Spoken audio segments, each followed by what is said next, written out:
Hi everyone, welcome back to Module 3, which is working with fMRI data.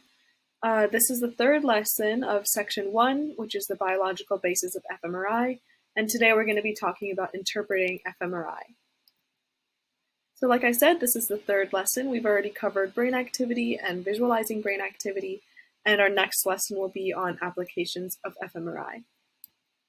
So what we already know is that brain activity is correlated with increased blood flow to the activated regions due to the need for oxygen, and that blood oxygenation level changes with varying blood flow, which results in different magnetic properties.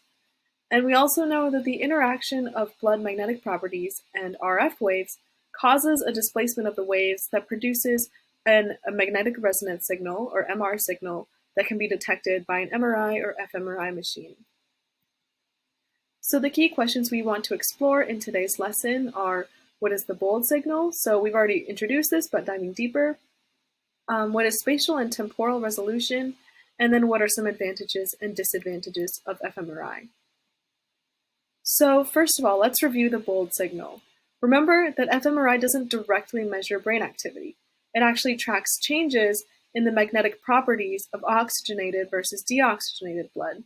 So fMRI can detect the magnetic differences from low or high ratios of the types of blood in the brain by their MR signals. And if you remember, oxygenated blood has higher or stronger MR signal. And thus fMRI indirectly infers brain activity by measuring the blood oxygen level dependent response, or the bold response. So the bold response is a contrast between the inhomogeneities, or the ratio of the different types of blood oxygenation levels in the magnetic field caused by those varying blood oxygenation levels. So initial experiments suggested that this was a correlation with action potentials, but actually current studies show that there's a stronger correlation with postsynaptic activity. So if you look in this diagram, it's kind of illustrating the bold signal. This first one over here shows a single neural event, and then the bold response afterwards, which shows the increase in that oxygenated blood as blood flows towards the neural event, or the active area of the brain. And here is a bunch of neural events, a bunch of simulation steps, and kind of how that affects the bold response over this time period. So summary of the bold signal, remember that it measures the ratio of oxygenated and deoxygenated blood throughout the brain, and an increase in the bold signal reflects brain activity indirectly. And so this is tied to fMRI because fMRI is measured using that bold response or signal. And now we're going to talk about spatial versus temporal resolution. So spatial resolution is basically how well an imaging technique maps the exact physical areas of the brain that are being activated. And this is measured by pixel size. Versus temporal resolution is how well an imaging technique tells the exact time that an area of the brain was activated. So this can range from milliseconds to seconds. fMRI in particular has high spatial resolution because it can determine precisely which area of the brain is active by tracking the blood flow to the areas of the brain. And then low temporal resolution, and this is due to the slow hemodynamic response after the neural activation. So going more into spatial resolution, remember fMRI has good spatial resolution, and this type of resolution is measured in volumetric pixels, or voxels. These voxels are usually about 3 by 3 by 3 millimeters in size, and overall brain volume is measured in slices. So usually this is going to be about 20 to 40 slices, each around 100 by 100 pixels or voxels large. Another thing, maybe disadvantage for fMRI, is that distortion or blurring can be caused by patient movement during scanning, and that's why it's really, really important that patients stay really still in the MRI or fMRI machine. And lastly, each voxel or volumetric pixel, because this is a 3D scan, shows the aggregate activity of tens of thousands of neurons. So not individual neurons, but actually like the whole region of neurons in the brain. And then there's temporal resolution, which is measured in units of time, so anywhere from milliseconds to seconds, or even up to like days and hours. But fMRI has slow temporal resolution because it's restricted by the hemodynamic response. This kind of basically means that the bold signal is delayed by about 4 to 6 seconds after neural activation. So it's not an immediate response. And these delays are kind of extended or like compounded over time. So something called temporal smoothing is used to resolve this lag. And so images are basically compiled as averages over a period of time. And so this makes it really hard to determine the precise moment of activity, and that's why fMRI has bad or slow temporal resolution.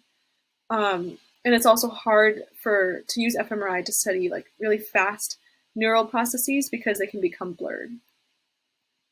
So here's just like a resolution comparison. I'm sure many of you have seen this graphic like in numerous places if you know anything about the brain. But basically, here's fMRI on this map.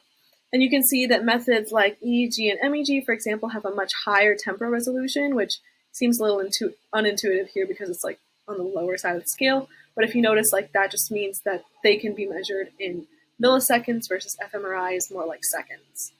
And then there's things like patch clamps, which measure like individual neurons, and these have an even higher spatial resolution than fMRI because fMRI measures tens of thousands of neurons, while patch clamps measure like individual ones. So there's a whole range of brain imaging techniques, and they're all useful for different things. So fMRI in particular gives you like a good overview of the brain function as a whole. And some advantages are that it's non-invasive, it has that high spatial resolution we were talking about, and it maps brain activity fairly effectively. Another thing in comparison to like similar brain imaging techniques is that it doesn't use radiation, like X-rays and CT and PET scans. And then we can also use fMRI to perform task-based experiments. This is like, for example, you can be in an MRI machine and then researchers can ask subjects to do tasks and kind of learn about brain activity in that way. Some disadvantages are that it's an indirect measurement, so we can only look at blood flow and not the activities of individual neurons. fMRI basically looks at certain areas of the brain and can tell when they light up, but those areas can actually represent many functions, so it can be kind of hard to tell exactly what kind of brain activity is being represented. Another disadvantage is that it has slow temporal resolution. It requires this like expensive, bulky, restricting MRI scanner, so it's not great for patients who can be claustrophobic, and it can also be really sensitive to patient movement during the scan. So a summary of fMRI and the bold response.